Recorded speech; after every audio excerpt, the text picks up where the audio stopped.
नमस्कार, मैं दीपाली गहलोत और आप देख रहे हैं राजनीति राग। इस वक्त की सबसे बड़ी खबर ये है कि अमित शाह अपने दौरे पर गए थे। अमित शाह छत्तीसगढ़ दौरे पर गए थे। विधानसभा चुनाव नजदीक हैं, जिसको लेकर वो दौरे पर गए थे। दौरे पे जाने के बाद उन्होंने वहां पर बहुत सारी बातें की। वहां पर ऐसा कौन सा शख्स नजर आया जिसको देखकर सारी ही पार्टियां बौखला उठी हैं? ऐसा कौन सा शख्स बीजेपी के अमित शाह के साथ मंच पर खड़ा दिख गया जिसको लेकर सारी ही पार्टियां अनुमान लगा रही हैं कि अब तो 20% वोट हमारे हाथ से चले ही गए हैं। अमित शाह ने भ्रष्टाचार को लेकर छत्तीसगढ़ में बात की थी। आपको बता दें कि वहां पर बातचीत के दौरान उन्होंने छत्तीसगढ़ की सरकार पर निशाना साधा था। लेकिन एक बात गौर करने की ये थी जिसको लेकर अब चर्चाएं चालू हो गई हैं। अमित शाह का ये कार्यक्रम था जो राजेंद्रनाथ गांव में मचाया गया था, लेकिन मंच पर शाजापुर के बीजेपी उम्मीदवार ईश्वरय साहू भी नजर आए।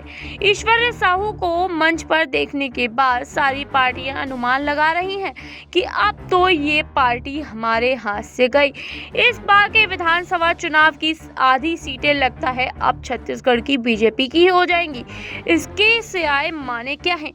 ये सवाल छत्तीसगढ़ के सियासी गलियारे से तेजी से क्यों उड़ रहा है? ऐसा इसलिए भी है क्योंकि ईश्वरय कोई बड़ा राजनीति नाम नहीं है, लेकिन वो शायद दलित समाज से आते हैं, जिसको लेकर ये चर्चा सारी बनी हुई है। आपको बता दें कि ईश्वरय साहू को शाह के मंच पर जगह देना बीजेपी की एक तौर से 3 शिकार करने की राजनीति मानी जा रही है। एक, ईश्वरय जिस साहू समाज से आते हैं वह छत्तीसगढ़ की सबसे प्रभावी ओबीसी जातियों में से एक है।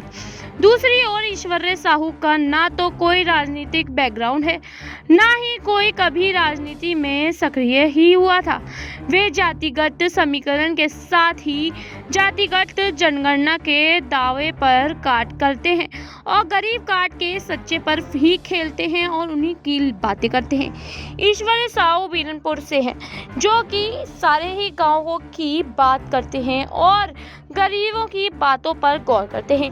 इस तरह से हिंदुत्व को धारे में लाते हैं।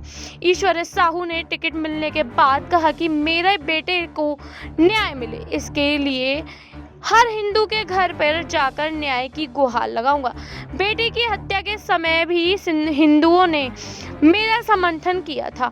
उन्होंने कहा था कि बीजेपी ने एक गरीब को अपना सदस्य बनाने का मौका दिया है, इसके लिए पार्टी को मैं धन्यवाद देता हूं। हिंदुत्व को धारा देने के संकेत और गरीब कार्ड खेलने पर क्या बीजेपी अपने छत्तीसगढ़ चुनावों को जीत पाएगी? आपको क्या लगता है, बीजेपी इस कार्ड को खेलने के बाद छत्तीसगढ़ चुनाव में अपनी जगह बना पाएगी, विधानसभा चुनाव को जीत पाएगी? आपकी राय क्या है, हमें कमेंट सेक्शन में जरूर बताएं। ऐसी ही और जानकारी के लिए जुड़े रहें राजनीति राग के साथ। धन्यवाद।